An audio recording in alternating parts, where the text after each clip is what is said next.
Good morning, friends.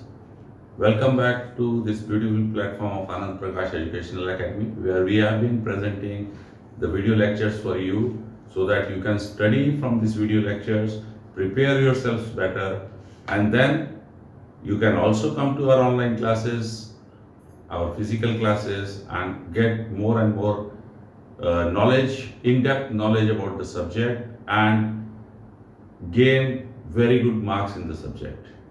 Physics as such is a subject where you can score 100 out of 100. There is absolutely no doubt that you are brilliant students and you can score 100% marks in physics. So, I am Bhupesh Bansal, your mentor for physics, and today we are going to start a new chapter of class 9, that is forces and laws of motion. In this chapter today we will cover force, we will cover the effects of forces, and types of forces. And in the next lecture, we will start from Newton's law of motion. So, what is a force? जैसे हम लोग हिंदी में भी कई बार ये word force use करते हैं अपनी नॉर्मल वोकेबलरी में. फोर्स का मतलब है जोर लगाना. इसको हम लोग इस तरफ जोर लगा सकते हैं, किसी चीज को धकेल सकते हैं, दैट मीन्स पुश. किसी चीज को अपनी तरफ खींच सकते हैं, दैट मीन्स पुल. ऊपर उठा सकते हैं, लिफ्ट. नीचे की तरफ प्रेस कर सकते हैं, प्रेस. हम लोग ट्विस्ट कर सकते हैं किसी चीज को. There are different type of ways in which the forces are applied. So in general, we'll say a push or a pull is called force. We will further define it when we are talking about the effects of forces and talk about the types of forces. So presently we will say a push or a pull is called a force. Now what this force can do means when we apply a force on an object, what that force can do. There are certain things which a force can do. Let us see what all things. First is, it can make a body at rest move. That means if a body is at rest, with the application of force we can make the body move. If this is an object and we apply a force like this, the body will start moving in this direction. We can also make a moving body come to rest. Now if you see, this is exactly the opposite of the first thing. That means if an object is already moving in this direction and if we apply a force like this, we can bring this body to rest. Third is, we can change the speed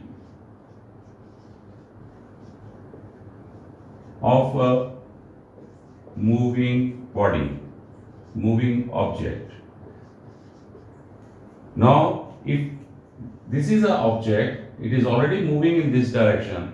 Depending upon the way we are applying the force, if we are applying the force in this direction, the speed of this object will increase. Or if we apply the force in this direction, the speed of the object will get decreased. In fact, if the object is at rest, this will start moving with the application of force. Or if the object is at motion and the force is applied in the direction of the motion, the speed will increase. If the force is applied against the direction of motion, then the speed will first decrease and eventually the body will come to rest. Fourth, we can change the direction of motion.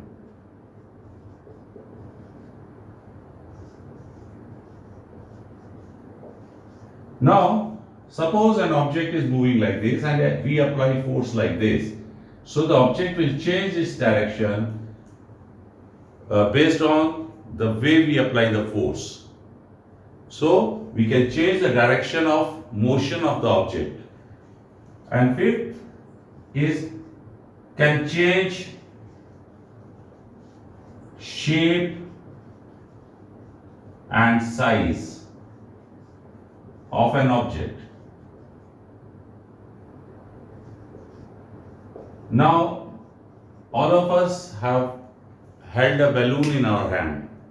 When we squeeze the balloon, the shape and size of the balloon changes. Similarly, a rubber ball or a tennis ball, when we press it, the shape and size of the ball changes.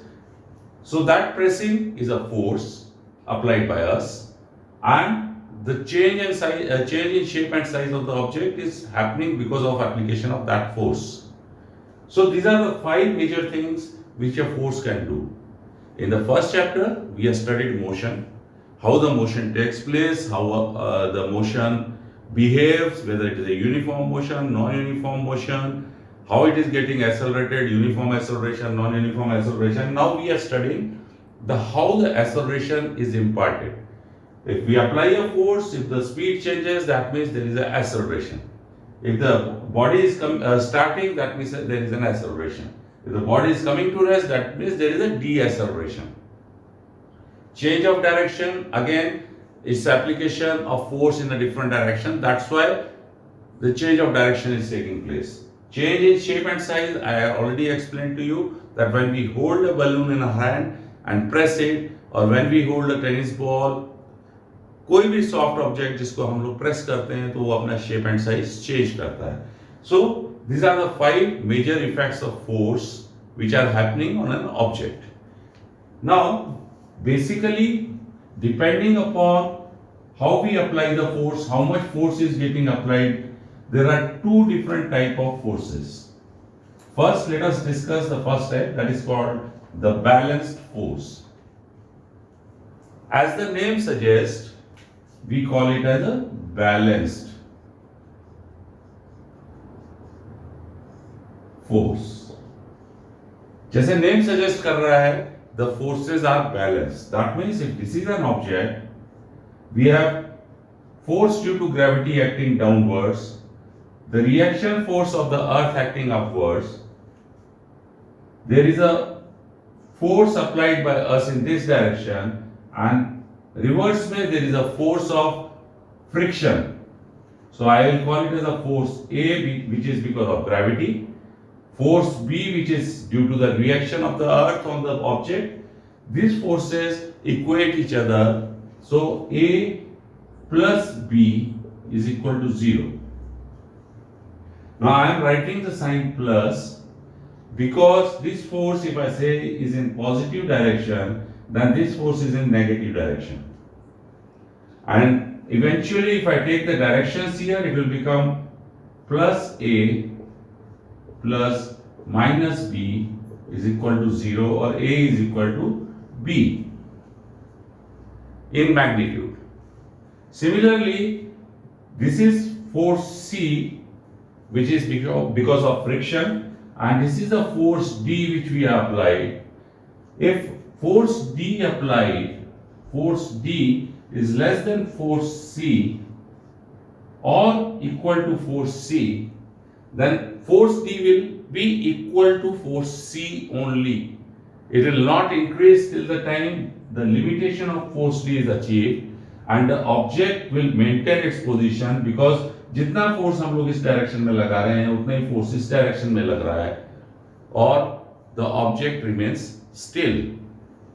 So in case of a balanced force, we cannot change one, the speed of an object. Second, we cannot bring it from rest to motion, or third, from motion to rest, or fourth, we cannot change its direction also. So these things are not possible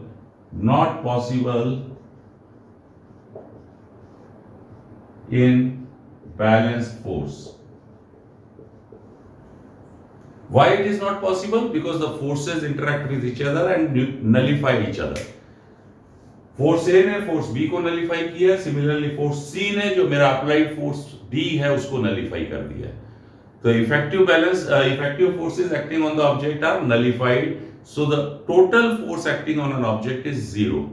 If the total net force acting on an object is zero, we cannot change the speed of the object, we cannot change its from rest to motion, we cannot bring it to rest from motion, and also we cannot change its direction. What we can do is we can change the shape and size.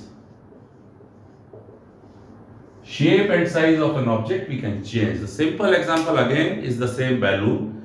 वो balloon में motion नहीं आ रही है जब मैं उसे press कर रहा हूं, only its shape and size is getting changed. That is a balanced force. Next is the unbalanced force. Now, as we said, balanced force does not change all these things, but unbalanced force is a force wherein one of the forces is greater than the opposite side force. जैसे हमने बात की थी, ये object है, ये reaction because of gravity है जिसको हमने B बोला था, ये फोर्स ड्यू टू ग्रेविटी है जिसको हमने A बोला था. This is the frictional force D and this is the force applied C. एक सिंपल सा एग्जांपल लेते हैं. हमारा फ्रेंड साइकिल चला रहा है और हम पीछे से धक्का देते हैं तो साइकिल की स्पीड बढ़ जाती है. बट अगर वो साइकिल खड़ी है उस पर धक्का देते हैं तो साइकिल भी आगे चली जाती है. बट अगर उस साइकिल की जगह एक ट्रक हो या बस हो और उस बस को मैं धक्का दूं तो क्या बस आगे जाएगी? नहीं जाएगी, because the force of this force due to gravity friction is very heavy. And इसके लिए मेरे पुश के कारण वो ट्रक या बस आगे नहीं जाती है. But if I increase this force beyond D, that means if C becomes greater than D, then I have a net force acting in this direction, which is C minus D. I have taken the direction also into consideration here, C minus D.